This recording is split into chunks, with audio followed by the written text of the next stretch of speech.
Merci André Villiers pour le groupe UDI indépendant. Monsieur le Président, Monsieur le rapporteur, mes chers collègues, la loi Sapin II en 2016 et la loi sur l'accaparement des terres agricoles en 2017 furent des tentatives de réguler les mouvements du foncier agricole, mais qui ont été censurées par le Conseil constitutionnel. Espérons que cette fois-ci, la solidité du dispositif juridique aura été soigneusement étudiée, ce qui semble être le cas, l'avis du Conseil d'État l'ayant souligné, et je souhaite en profiter pour saluer le travail du rapporteur. Ces lois avaient notamment été motivées par l'achat de 1 700 hectares de terres agricoles par des investisseurs chinois dans le département de l'Indre.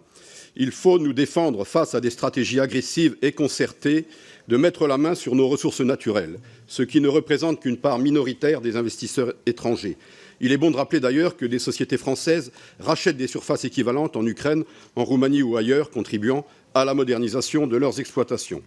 Le constat que l'on peut porter sur notre agriculture française est donc le suivant. L'agriculture française est insuffisamment valorisée et en perte de vitesse face à la concurrence internationale. L'excédent agricole français tend même à disparaître.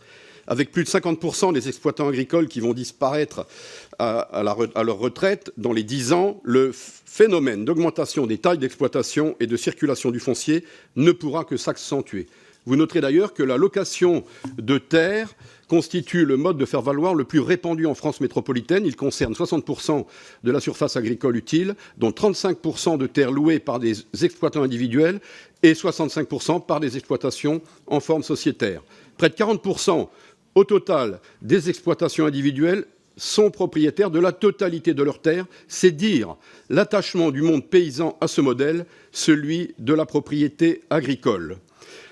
De plus en plus d'opérations sur le foncier visent la cession partielle des titres des sociétés, permettant ainsi le contrôle, mais sans possibilité pour les SAFER d'exercer leur droit de préemption. Alors je veux rappeler à cet égard que les missions et les moyens d'intervention des SAFER avaient fait l'objet, ça a été rappelé à l'instant, avaient fait l'objet d'un renforcement en 2014 par la loi d'avenir pour l'agriculture. Le droit de préemption avait été élargi d'ailleurs aux parts sociales d'une société agricole en cas de vente de la totalité de celle-ci. Cette proposition de loi apporte donc une réponse à ce dernier point en les soumettant à une autorisation administrative. Le groupe UDI soutient bien évidemment cette initiative. Ce renforcement du pouvoir des SAFER peut légitimement susciter des inquiétudes et nous souhaiterions connaître les moyens de contrôle.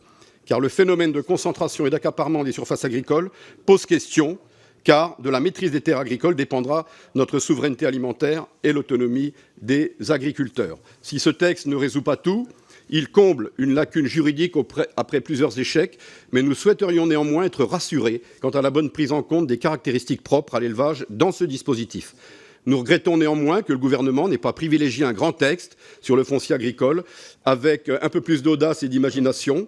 L'accumulation de petites réformes crée un manque de cohérence, de clarté et donc de vision sur cette thématique. Au-delà de la question du foncier, il faut préserver dans la revalorisation du monde agricole pour tenir notre rang en 3 points, en améliorant le revenu agricole et en rééquilibrant les relations commerciales, en simplifiant les démarches administratives et en garantissant une certaine stabilité réglementaire, en modernisant et en faisant connaître les formations agricoles à tous les jeunes et pas seulement les ruraux. En conclusion, le groupe UDI fait remarquer que si la philosophie de ce texte tente de moraliser la concentration du foncier, nous regrettons, pour l'intérêt du monde agricole, que le rendez-vous pris avec la loi Egalim n'ait pas été l'occasion, dans une forme de parallélisme des formes, de s'attaquer à la concentration des opérateurs dans un certain nombre de filières, qu'elles soient coopératives ou